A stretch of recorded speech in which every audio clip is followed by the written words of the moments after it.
안녕하세요. 아열람 장한식입니다. 여러분은 어떤 습관을 가지고 계시나요? 벌써 제가 어떤 책을 추천할지 눈치채셨다고요? 맞아요. 오늘은 여러분이 생각하신 성공하는 사람들이 7가지 습관이라는 책을 함께 공유하겠습니다. 내면으로부터 시작하라. 나는 지난 25년 동안 기업체, 대학, 그리고 결혼 및 가족관계에서 사람들을 도와주는 컨설팅 분야의 일을 해왔다. 그 과정에서 외적으로는 놀라울 정도로 성공을 거두었지만 내적으로는 심리적인 고독감, 비효과성, 내적 조화의 결핍, 다른 사람과의 건강하고 성숙한 관계에 대한 갈망 등으로 괴로워하는 사람들을 수없이 보아왔다. 그들이 내게 말해준 다음과 같은 문제들은 우리에게도 친숙한 내용일 것이다.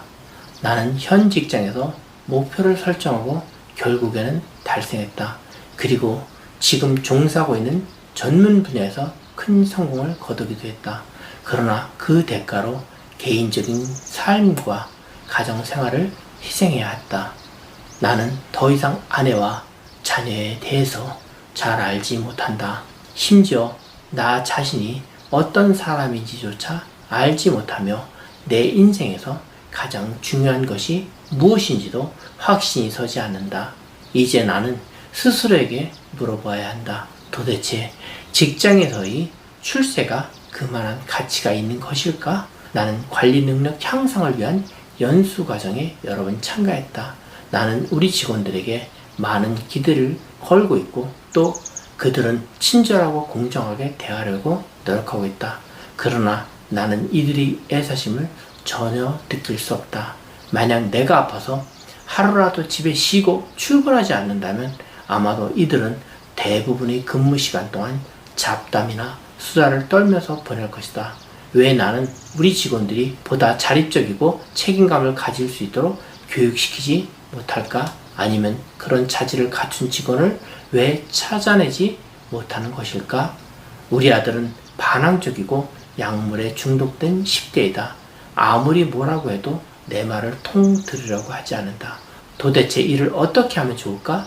할 일은 너무 많은데 시간은 충분치 못하다.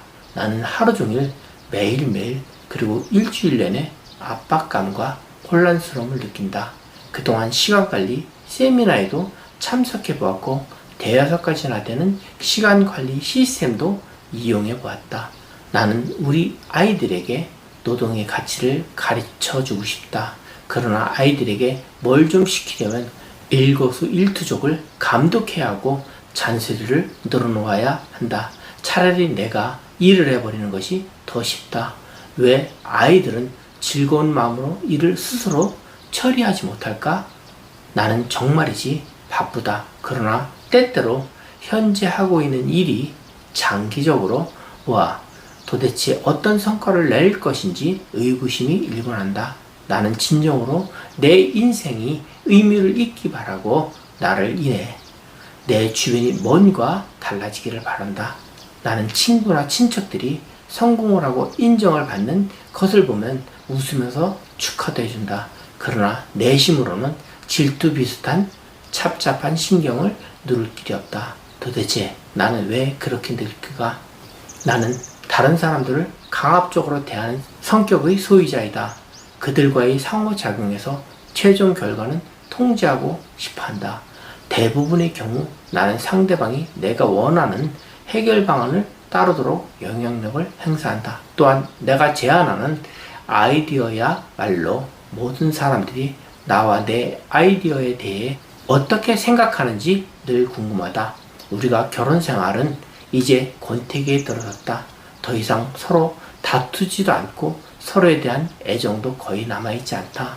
우리 부부는 함께 상담을 받기도 하고 여러 가지 다른 시도도 해보았다. 그러나 우리가 과거에서 가졌던 사랑의 감정을 다시 회복할 수 있을 것 같지는 않다. 이상과 같은 내용들은 심각하고 고통스러운 문제이다. 그러나 이 같은 문제는 단번에 효과를 보는 응급처치식 방법으로는 해결될 수 없다. 몇 년 전 나와 아내 샌드라 역시 이런 종류의 문제로 심각한 고민에 빠진 적이 있었다. 당시 우리 아들 중 하나는 학교에서 큰 어려움을 겪고 있었다. 우리 아이는 학교 성적이 신통치 못했다. 시험을 볼 때 문제의 지시사항조차도 잘 이해하지 못했기 때문에 시험 성적이 좋을 리 없었다. 게다가 그 애는 사회적으로 키가 작고 깡마른 데다 운동신경도 발달하지 못해 야구를 할 때는 공이 날아오기도 전에 야구 방망이를 휘둘러 댔다. 그 애는 늘 다른 사람들이 웃음거리가 되곤 했다. 아내와 나는 아이를 돕고 싶은 마음으로 노심초사했다. 만약 성공이 인생의 모든 분야에서 중요한 것이라면 부모 역할에서의 성공이야말로 가장 중요하다고 느꼈다. 따라서 우리는 그 아이에 대한 우리 태도와 행동을 바꿈으로써 아이 스스로 변화할 수 있도록 도와주기로 했다. 우리는 아이가 적극적인 사고방식을 가지고 용기를 낼 수 있도록 유도했다. 자, 얘야, 너는 할 수 있다. 너는 해낼 능력이 있다. 손을 조금 위로 올려 야구 방망이를 잡고 공을 똑바로 지켜보아라. 공이 가까이 오기 전에 방망이를 휘둘러서는 안 된다. 우리는 아이가 조금이라도 나아지면 계속해서 격려해 주었다. 그래, 장하다. 그대로 계속 밀고 나가라. 그 애가 야구하는 모습을 보고 사람들이 웃을 때마다 우리는 그들을 나무랬다. 우리의 일에 관심 갖지 마세요. 간섭하지 말라고요. 그 애는 이제 막 배우는 참이에요. 그러면 우리 아들은 울음을 터뜨리면서 자기는 결코 더 나아지지 않을 것이라며 야구하기 싫다고 때를 썼다. 우리가 아무리 노력해도 그 애에게 별 도움이 되지 않는 것 같았다. 정말 걱정이 되었다. 우리 노력이 오히려 아이의 자존심을 상하게 하고 있는 것 같았다. 우리는 그 애를 격려해주고 적극적으로 도움을 주고자 했으나 실패를 했다. 그래서 우리는 몇 걸음 물러나서 다른 차원에서 이 문제를 살펴보기로 했다. 이즈음 나는 전국의 여러 회사들을 대상으로 한 리더십 프로그램의 컨설턴트로 참여하고 있었다. 그중 하나는 IBM 고급 경영자 연수과정이었다. 이 과정에서 다룰 내용을 연구하고 조사하면서 지각에 대해 집중적으로 다루었다. 지각은 어떻게 형성되는가? 사물을 볼 때 지각이 어떤 영향을 미치는가?